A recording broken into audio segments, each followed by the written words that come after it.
Good morning, everyone. Shabbat Shalom. It's wonderful to see all of you here today and to also see our participants online. Thank you very much for joining us.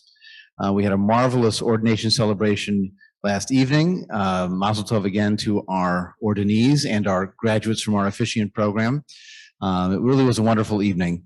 But learning goes on. Remember that famous story of Rabbi Hillel, where someone is told all the Torah in one sentence, but the next line, now come and learn. So we have the follow-up to learning. This morning, Rabbi Sivan Mas and I will be talking about a Torah portion which is called Re'eh. It runs from Deuteronomy Chapter 11, verse 26, through Deuteronomy Chapter 16, verse 17. It's not technically the Torah portion for today because we're doing Passover, and so there are special readings designed for the holiday. That Torah portion comes from Re'eh. It's like half of it. And so we decided, well, why not just talk about the full Torah portion instead of the partial portion related to Passover? And two of the reasons we thought this would be an interesting study is that there are two passages in that section that relate to what's happening right now. One is, as you'll see, a number of laws related to Passover itself and the celebration of Passover among the three pilgrimage festivals, as we heard last night. And the other is that it talks about the Jubilee year, the year of releasing debts, of releasing Hebrew slaves, and we happen to be in a Jubilee year this Jewish year. So the congruence and the connection of those two events helped us to choose this particular Torah portion. So those online can see the text that I've put up. This is English only. This is courtesy of Sefaria.org, which is a wonderful online resource for Jewish sources if you're interested in that. And we'll be able to see the text in Hebrew and English as well as we go along. But the way we've run these programs in the past, that's worked very well, is I'll do a quick overview and summary of what's in the Torah portion. I assume you haven't all read it and memorized it before the program.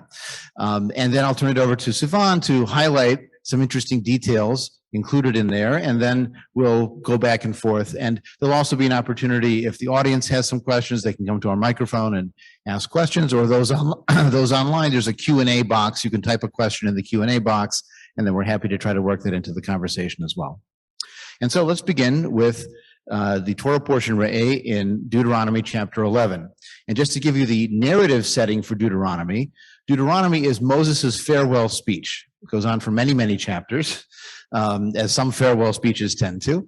And it's often a recap of the most important events. In fact, the name in English, Deuteronomy, comes from the word for a repetition of the law, because many of the laws that appear in Deuteronomy are repeats from Numbers and Leviticus and even Exodus. Some of the passages we'll see today are rehashes of what appeared earlier, dietary laws, for example, with slight subtle differences.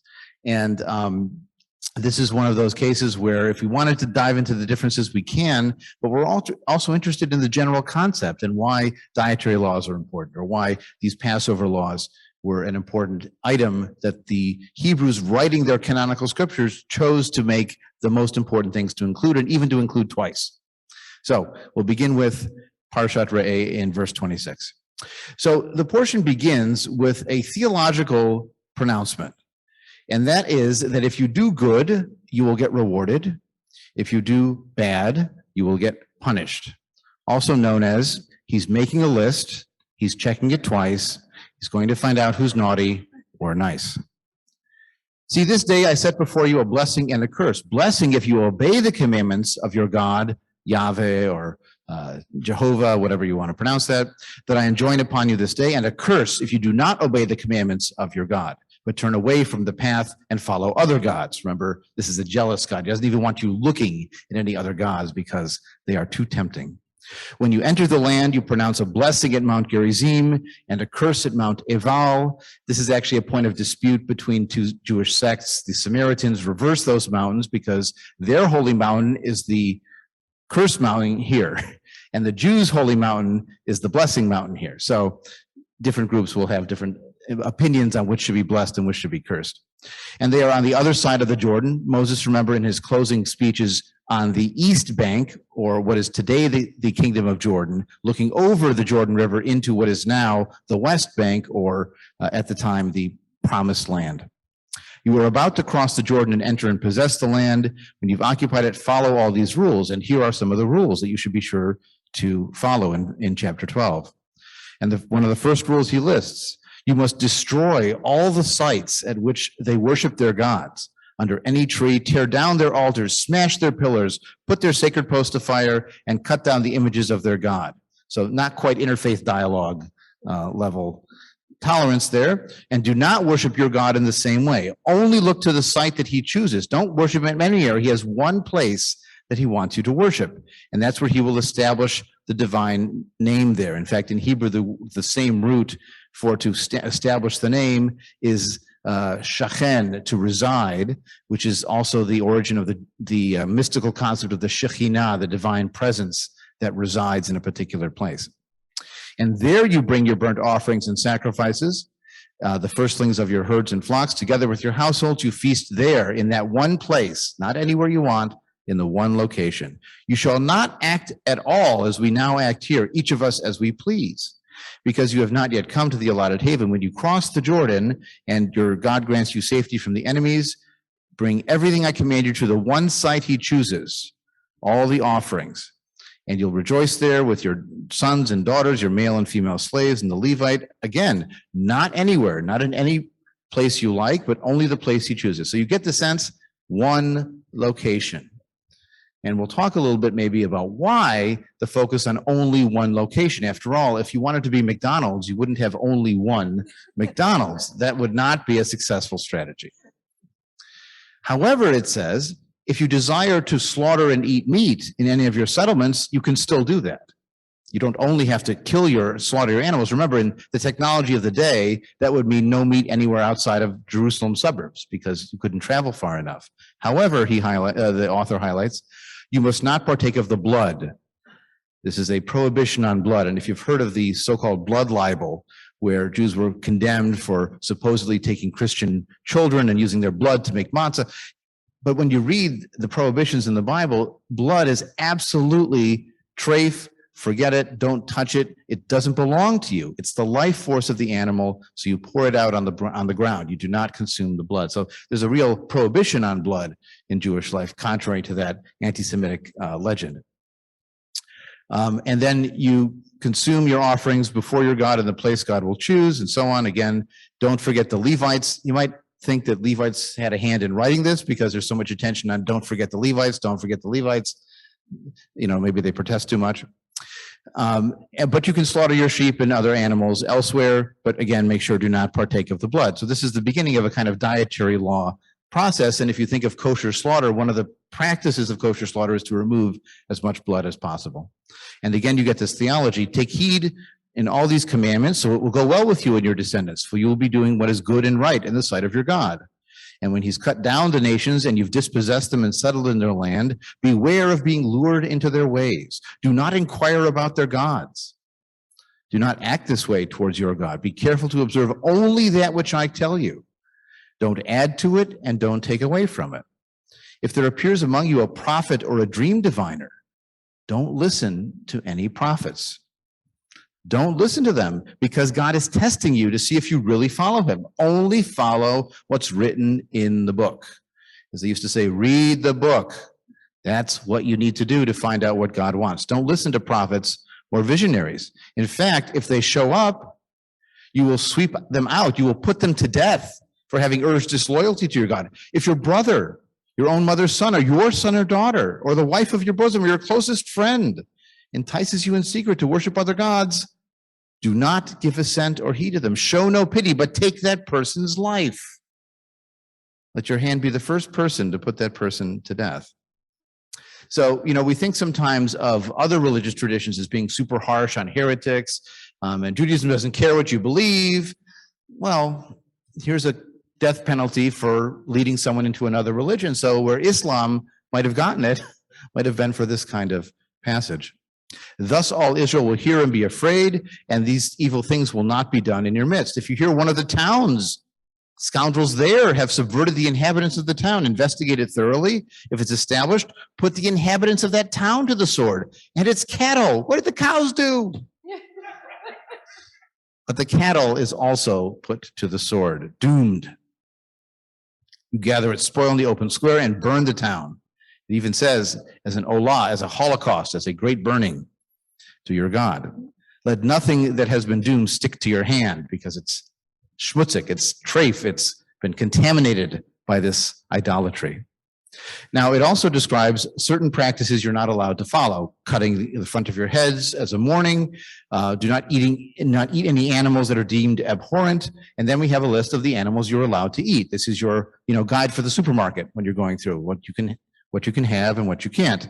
And what they have in common are eating the cud, so then they're herbivores, but they also have to have a split hoof. So not all herbivores count, and not all split hoof animals count.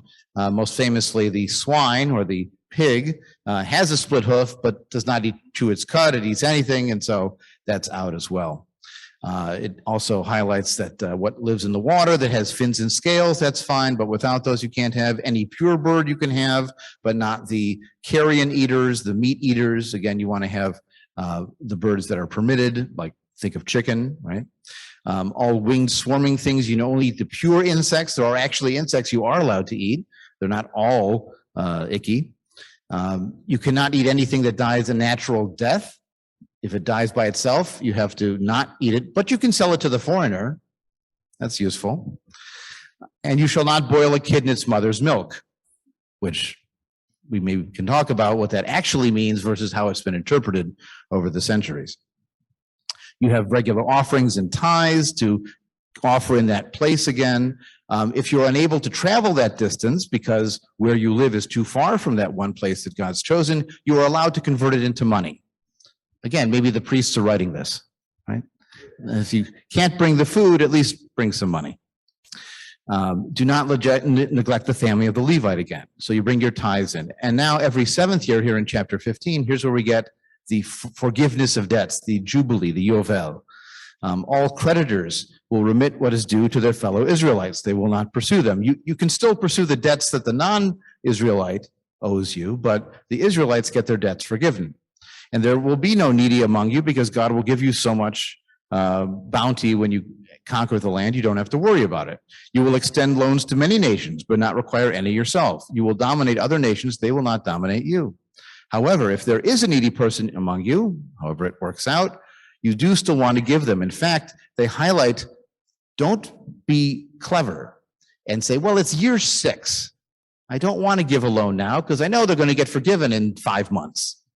No, you still have to open your heart and give to that person, because God might cry out against you.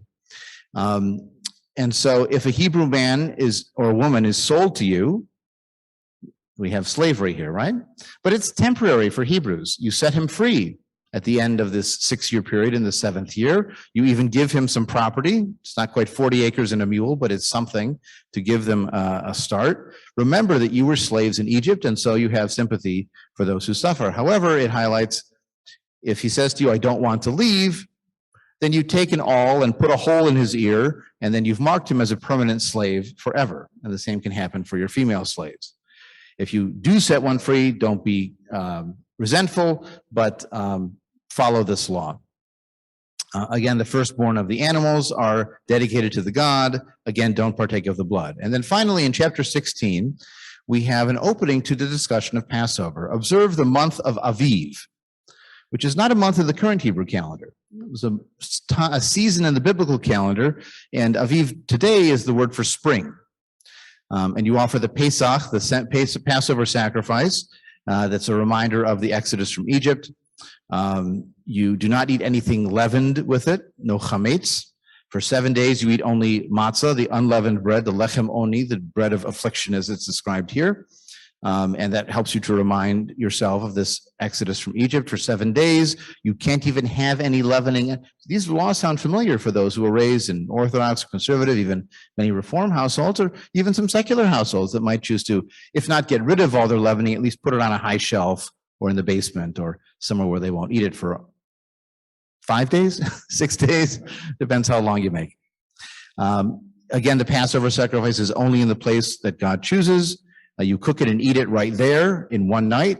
That's part of the traditional ritual. And after 6 days, you have a solemn gathering on the 7th day. the end of Passover is also marked as a special celebration. And then it says you will count off 7 weeks. It doesn't say from when, though. Is that from the end? Is that from somewhere in the middle? Is that from the beginning? There were disagreements in different Jewish groups at the time. But the idea of Shavuot, or weeks, comes from this root. In fact, the number Sheva, 7, is related to Shavua, which is week. So it's a week of weeks, basically. You count off these 49 days, and then on the 50th day, you have Chag HaShavuot, the festival of weeks. It doesn't say anything here, by the way, about the giving of the Torah. Of course, it's in the Torah, so it'd be kind of odd for the Torah to talk about how the Torah was given. You could have done it, I guess. But this is a rabbinic innovation to bring new meaning to this holiday. And you celebrate in the place where God chooses to have his name established. And then finally, in the fall, in the ingathering of your floor and your vat, you have the Chag HaSukkot, the festival of Sukkot, the booths. And these are seasonal festivals.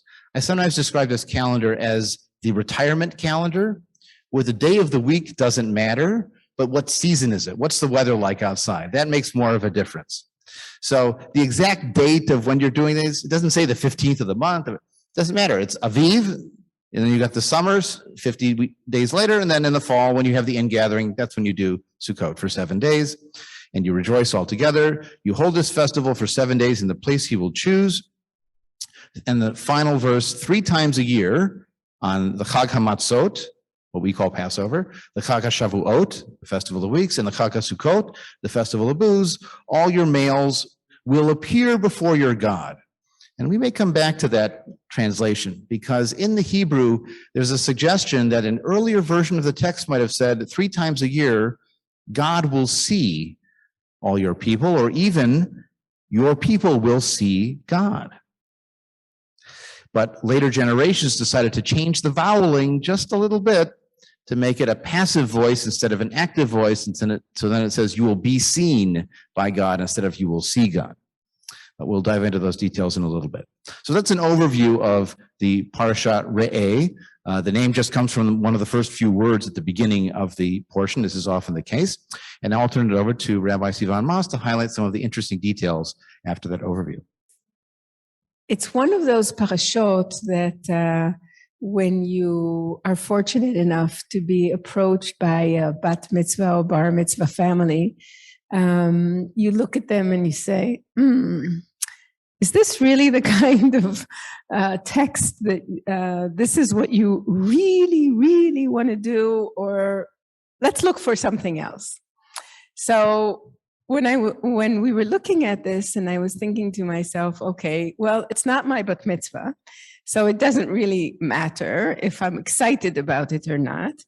On the other hand, I am a strong believer also in the bar bat mitzvah process that we do, is to give the parasha an opportunity. I think that the idea that we, the Jewish people, decided that every person that is born gets a gift, and the gift is a parasha, and they have no idea what a parasha is, and they certainly don't know what is their parasha. And then sometime along the way, they're able to find out that there is something like that was given to them as a present. I think it's a nice idea.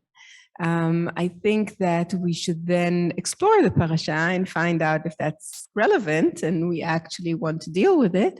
But I think it gives you a sort of a sense of, okay, I have a piece of the puzzle here that is mine, and I can do with it things because it is mine. It belongs to me. So this concept is something that I like. And I felt in a way that this is a piece of a puzzle that I would like to talk about. So I sort of delved into it and tried to think what bothers me, what challenges me in the parasha.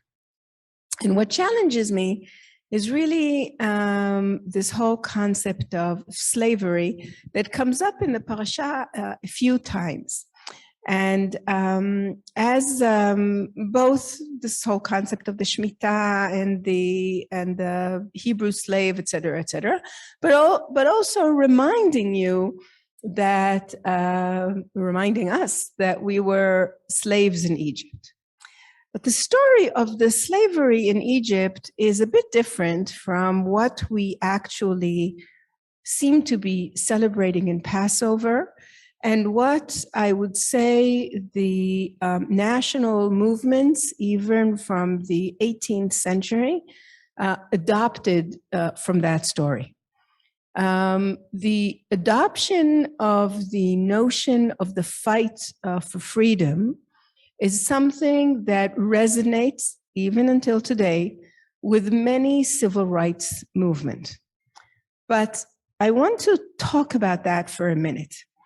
When God comes to, in Sefer Shmot is which? Exodus, thanks.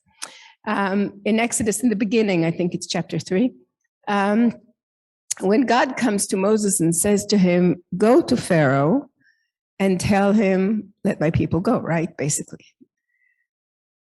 But why?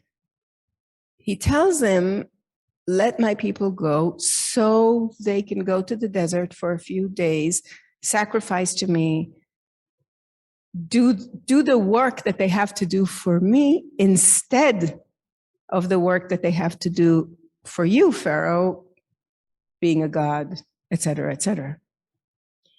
And this idea keeps coming on in the story. This is not a request for freedom. This is a demand to be free of one religion in order to do another religion.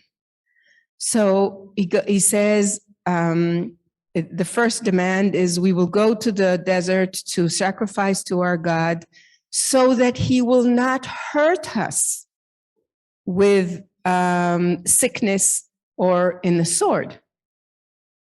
And as we know, Pharaoh says, I don't know this God. Why? Why should you do that? And then he goes to Pharaoh again when the plagues start. And he said again, let my people go so that they will be slaved for me in the desert.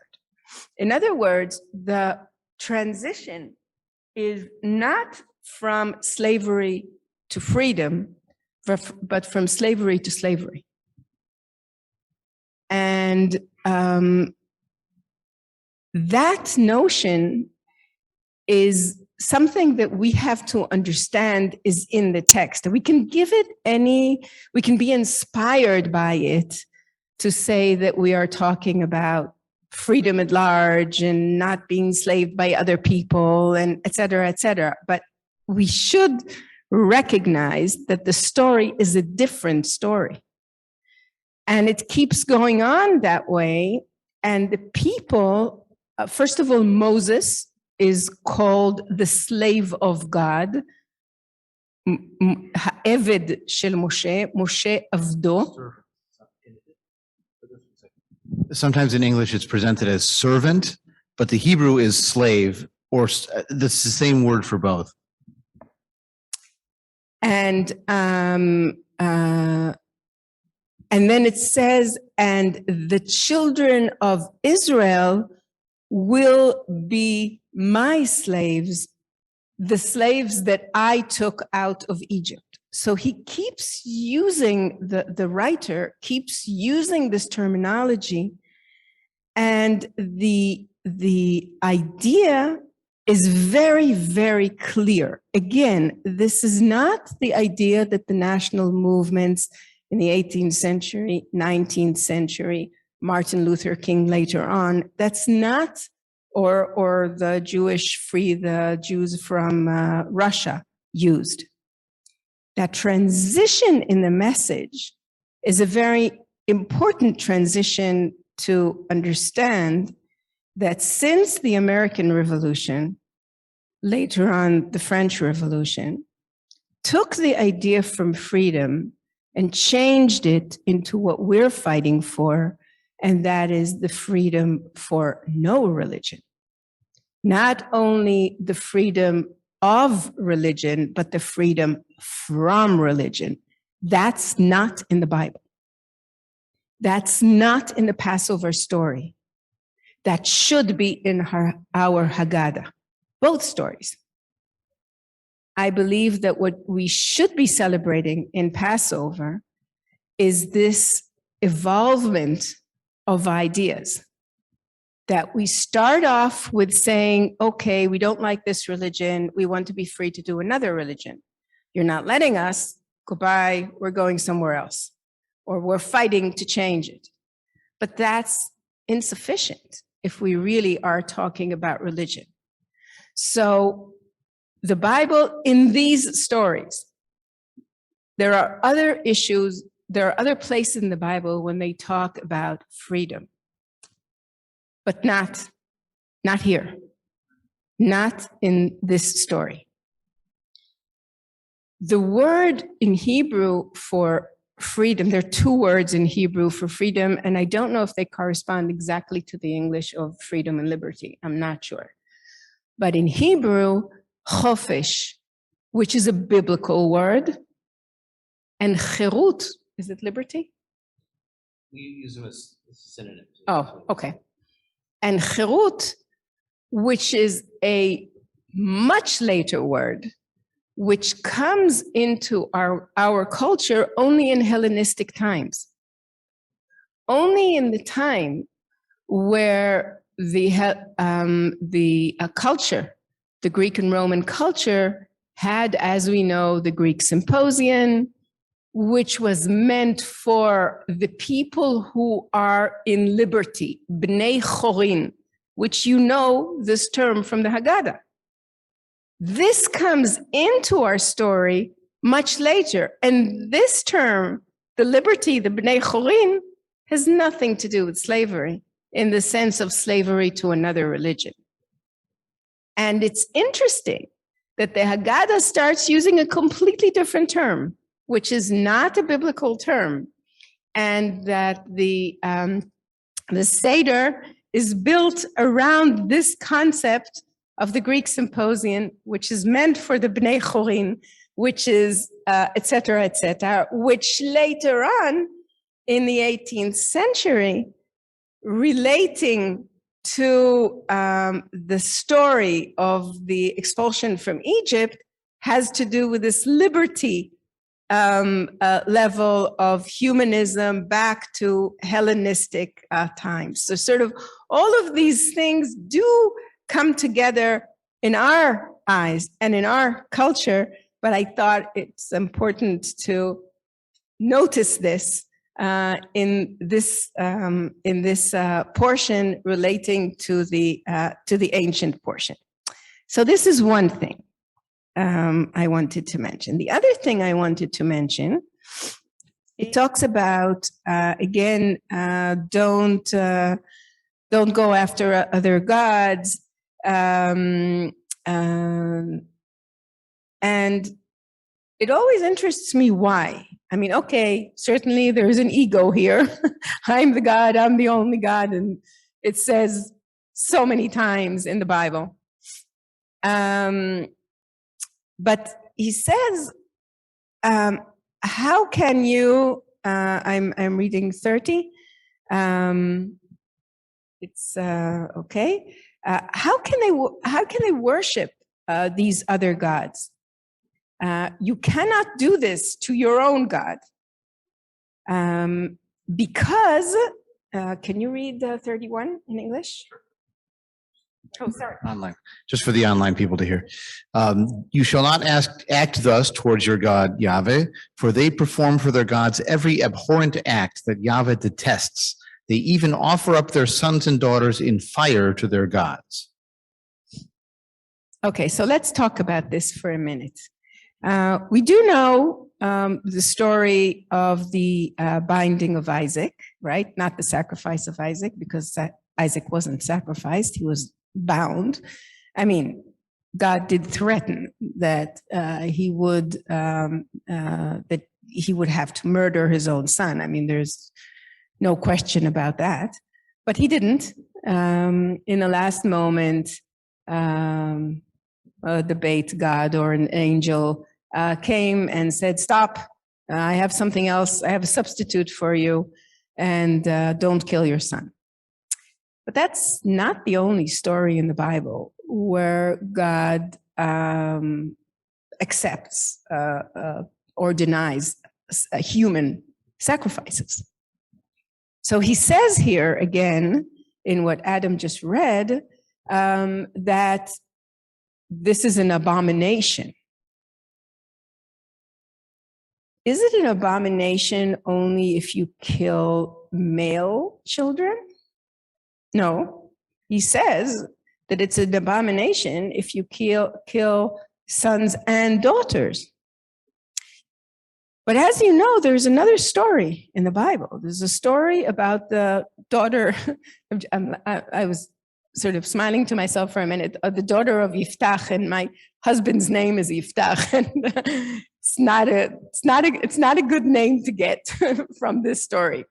But that's a whole other story of why he has the name. If you want to, I can answer that later. Anyway, so the story is about this guy who is a military officer, a brilliant military officer who wins all kinds of wars, and he is about to go to another war, and he's afraid he's not going to win.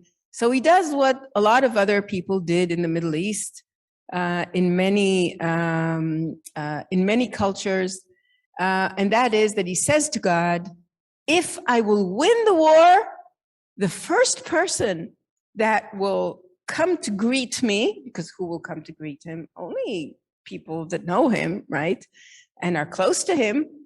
The first person that will come to greet me, I will sacrifice to you. Then the Spirit of the Lord came upon Yiftach, and he passed over Gilad and Menashe, and passed over Mitzpeh of Gilad, and from Mitzpeh of Gilad he passed over unto the children of Ammon.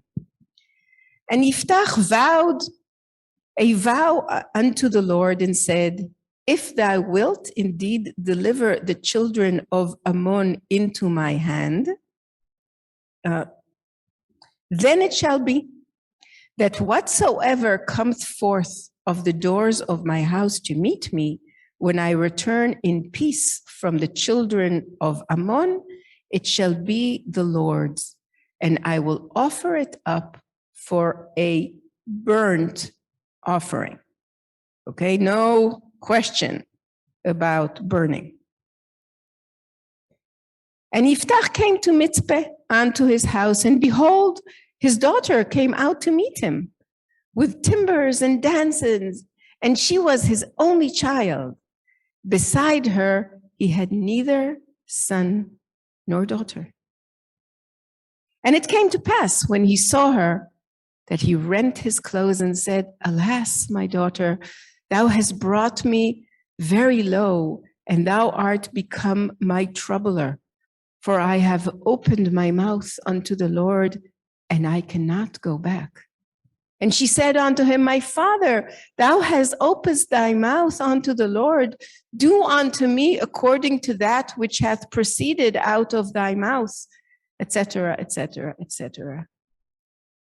And the end of the story is, she says she wants to go and be a few days on her own. And he said, go. And he sent her away for 2 months. And she departed, she and her companions. She went, she bewailed her virginity upon the mountains. And it came to pass at the end of those 2 months that she returned unto her father, who did with her according to his vow, which he had vowed. And she had not known man. And it was a custom in Israel, a custom. This is not the only story, that the daughters of Israel went yearly to laminate the daughter of Yiftach, the Giladi, for days in a year, 4 days in a year. God could have sent the same angel, or if this one passed away, he could have sent another one from the story of the Akedah, but he didn't. In the end of the story of the Akedah, there is no law, and we've read now a whole parasha full of laws. There is no law, do not sacrifice your child in the end of the Akedah story. And there isn't one here.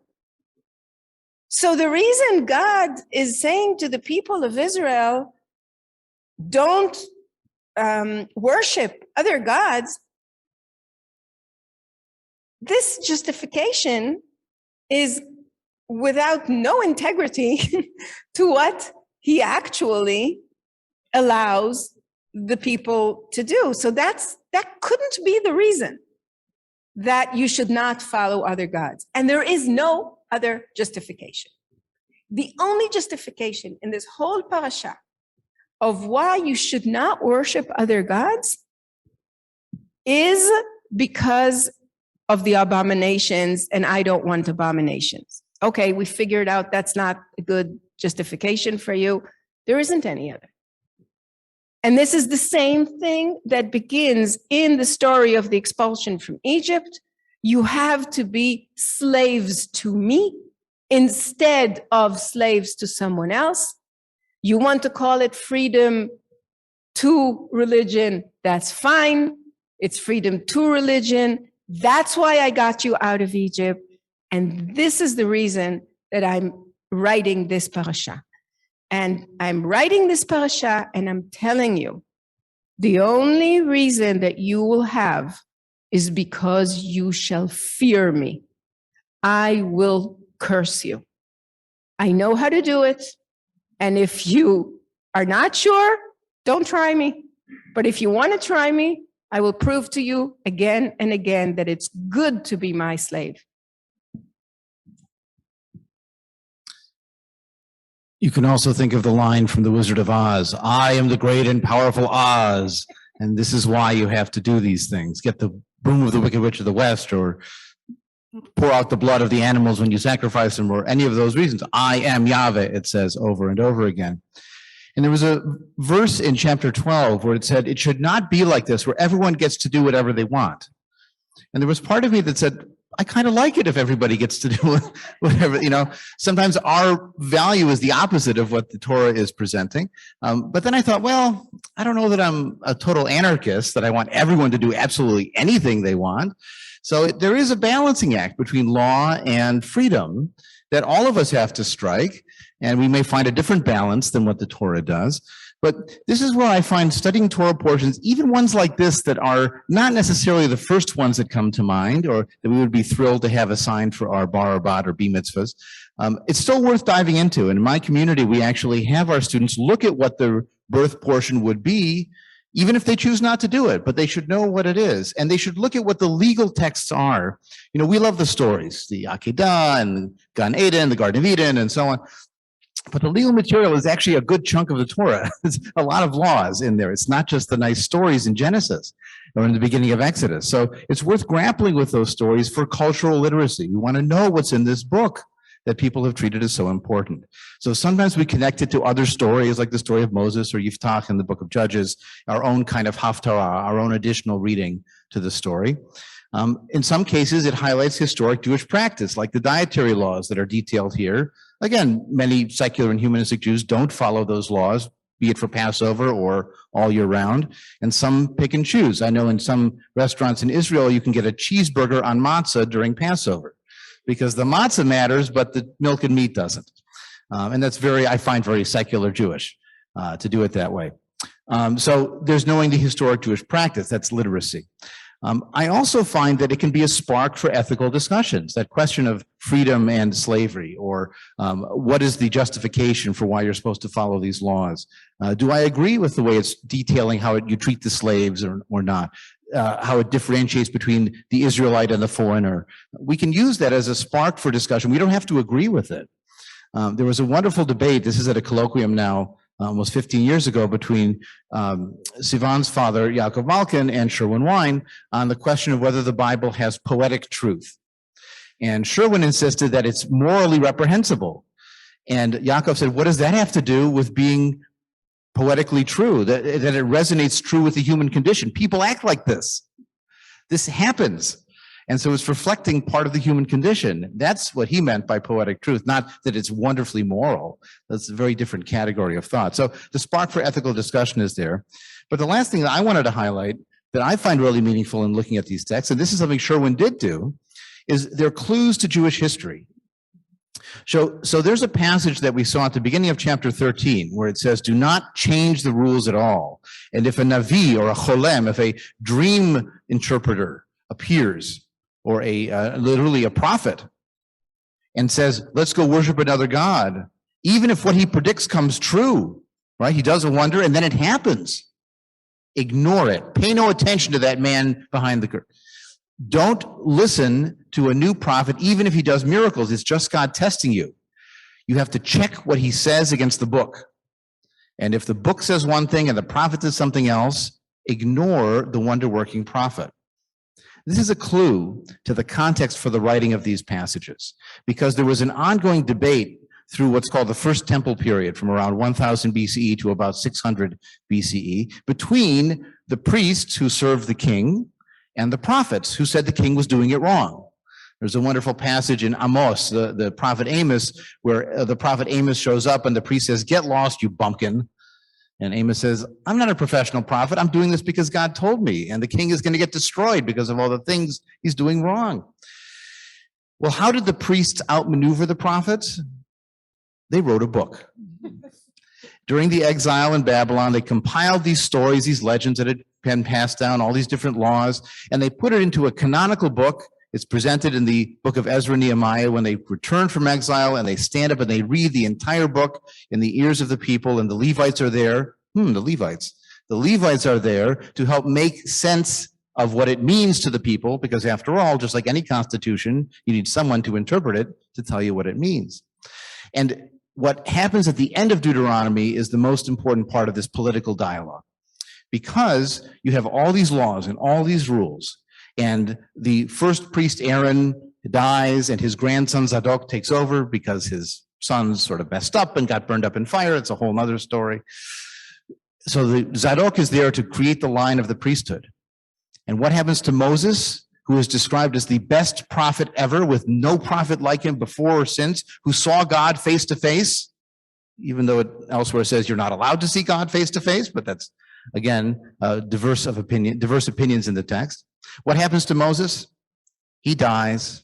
He doesn't enter the promised land, and no one knows where he is buried to this day. There's not even a shrine or a school you can go to that says Beit Moshe, the house of Moses. So if a prophet shows up now, all you have to say is, thank you for your opinion and your input, but I have the prophecy from the best prophet who ever lived, and so bye-bye. We don't need you prophets anymore. We have the best prophecy from the best prophet who ever lived. We wrote it down. It left us in charge because the Zadokite priests are what's left. And now we don't need prophets anymore. So it's not just this sort of conceptual concept of, well, maybe a prophet shows up and maybe he does wonders and then we have to deal with it. It's actually a practical political debate and discussion and master maneuver on the part of the priests to make the prophets obsolete. And that's why that short section at the beginning of chapter 13 is so fascinating, because it's a document that reflects that moment in Jewish history when we shifted from direct God to prophet connection to the mediated connection through priests and clergy. And you generally call rule by the clergy a theocracy. Technically, that means ruled by God, but God doesn't answer his messages very regularly. So you have to rely on his intermediaries, his staff. And God's staff are the clergy who claim to know what God wants. So when you have rule by God, you really have rule by clergy. And so we've lived in that world until the secular revolution, because whether it was priests or then it was rabbis, we had religious people telling us what to do, to not turn to the right or the left. And now, finally, in the freedom, the real freedom of the post-secular revolution, we get to say what is right in our eyes. And if we want our cheeseburger on matzah during Passover, then by golly, we can have our cheeseburger on matzah during Passover. So we have a few minutes left in our session. I didn't know if there were any questions or comments or reactions. If you want to come, just come stand up to the mic so that the people online can hear us. And also those online, if you'd like to type a question in the Q&A chat, we'd be happy to respond to that as well. Thank you. Have to take off the mask and talk closely. Is this on? Yes. Okay. Thank you very much for a very enlightening presentation. I really appreciated it. I have a little piece that I think follows a bit from what you just discussed.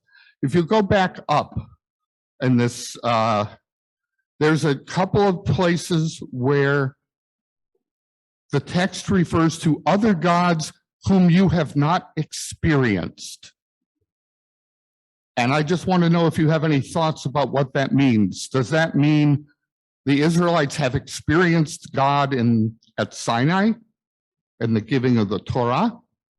Or does it mean something else or mean nothing really meaningful? So I'm just interested in your interpretation. Thank you.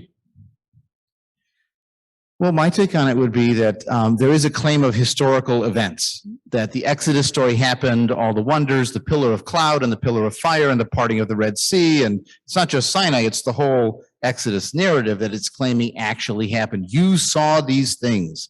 This is what's called the claim of testimony. And some ultra-Orthodox Jews will say, well, look, it says so in the Torah. Everybody saw it, so that proves that it happened. Point out that there's miracle testimony in the New Testament about loaves and fishes and walking on water, or in the Quran about a midnight journey to Jerusalem.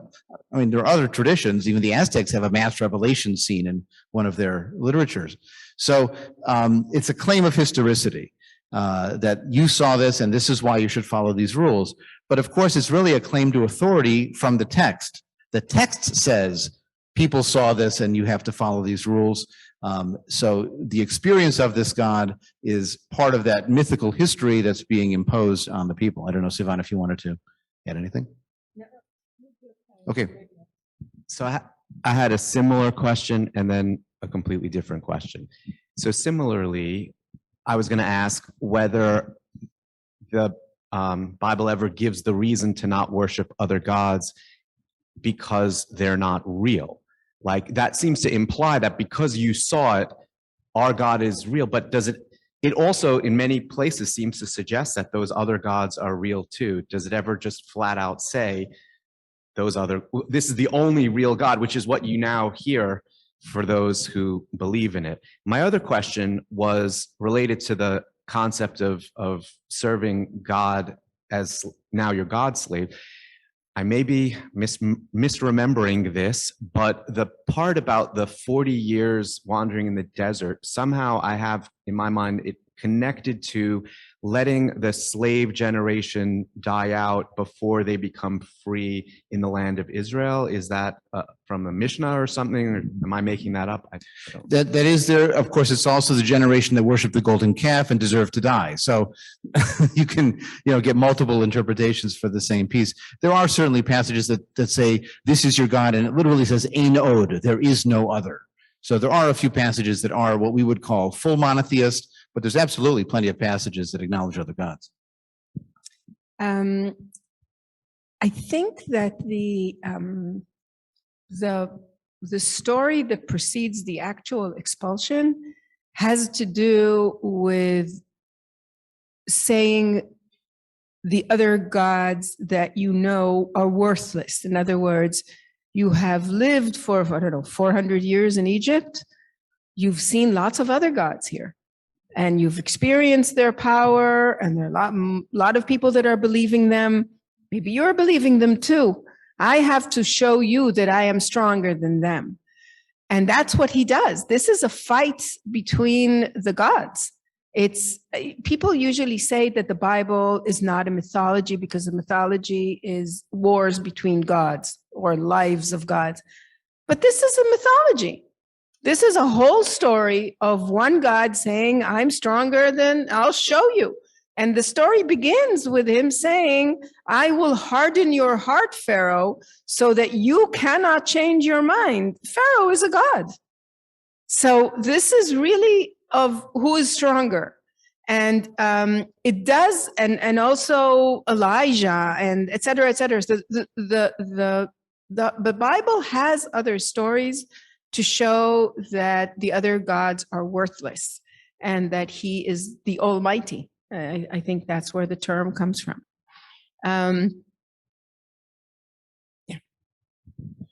I'll also add, remember the story at the very beginning of the confrontation between Moses and Pharaoh, where Moses turns his staff into a snake, and then Pharaoh's magicians, calling on the Egyptian gods, do the same thing.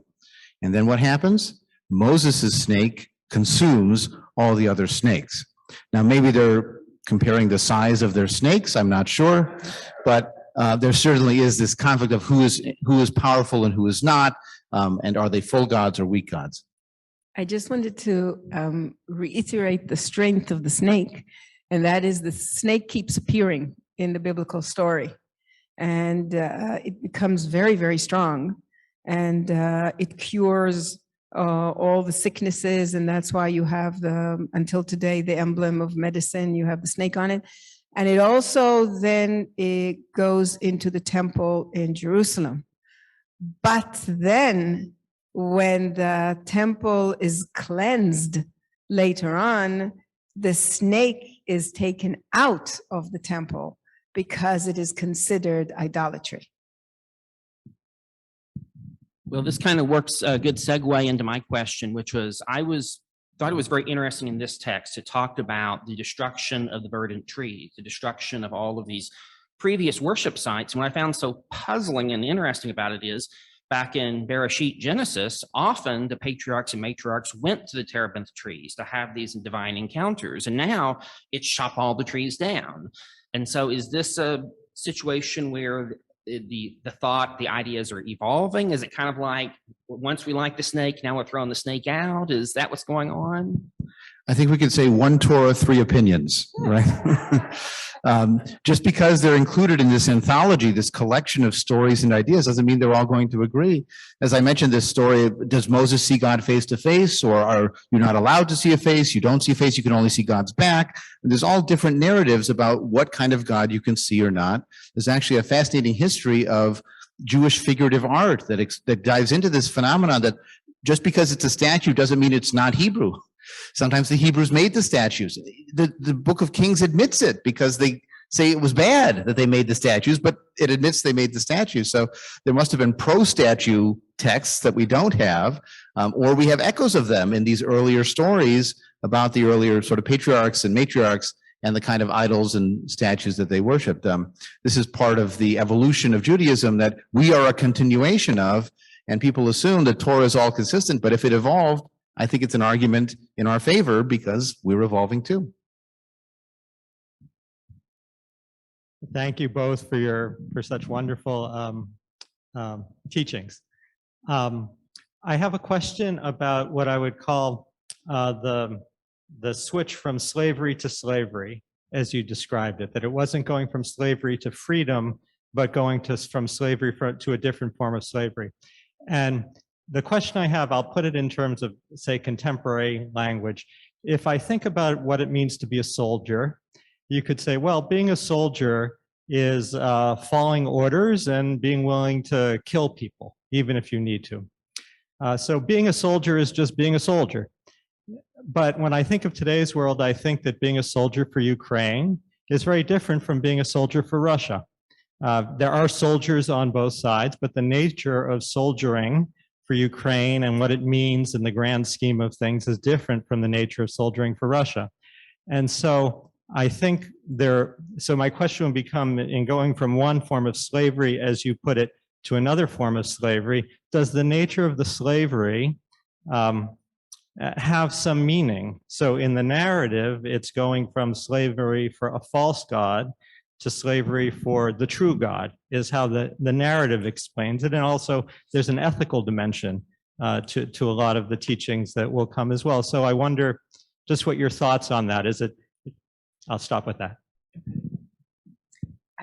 Okay, just a footnote to the question before. I suggest you read the book. I forget the title of the book, but the book is written by Rafael Patai. And this is a book that talks about the history of the gods and et cetera, et cetera. And one of the things it talks about is the Asherah, which is this tree you're talking about, et cetera, that and it counts the years that it was in the temple itself. So not only did the people continue to worship the Asherah, but they worshiped it in the temple itself. So footnote, worthwhile reading. The Hebrew goddess. Thank you. That's the name. Yes, there is a difference. Certainly, I can tell you as a past soldier myself that we had many hours of in the Israeli army. We had many hours of education, of basic ethical, humanistic education. So yes, there is a difference between an army and an army and a soldier and a soldier. And I do think that this narrative is certainly saying my religion is better. Not only my God is better, but my religion is better. In other words, the Torah, which Adam in one of his talks about it as a manual, really basically says to you, okay, this is how you should act according to the rules that are here. So yes, this is a slavery to a better God and a better way of life. Certainly that's what this narrative claims. I agree. Well, we have time for just a couple last thoughts to sum up. Again, any one of these Torah portions can be delved into in greater depth and with greater creativity, connecting to many more stories and so on. And I do want to end with a positive statement about it, because we're not just burdened with this. It's not like the Torah is the cross we have to bear, to mix metaphors terribly. We find really interesting and insightful and sometimes progressive elements in this. The idea that you free a slave every 7 years, or that you forgive debts. We're talking about student debt forgiveness in this country, and national debts in other countries, and the World Monetary Fund and so on. Right, or even what Mary referred to yesterday. The whole concept that there's the way out of this, that there are higher values than just collecting your money. Or getting what is due to you in a legal sense. The idea that every 7 years society should consider a reset and put things back on a more even plane. The idea that you shouldn't take advantage when it's like year 6.5 and you should just hold your money. No, you should still be generous at those times. So there are absolutely positive values reflected in this. But as we'll talk about in our later sessions, when we're looking at the balance of our inheritance and our own values, there are times that it's sort of like a Venn diagram, where there are things that we value that are different, the kind of freedom that we would like. There are things that we find reflected in those old sources, like compassion for the poor. And then there are things the text has, like wiping out the shrines of all the other people. As we sit here in a Unitarian church, of all places, we have a much, I think, more open approach to that interreligious world than the authors of the Torah did. So we have some things we agree, some things we disagree, but it's a spark for conversation, and that, I think, is its most valuable role in our lives.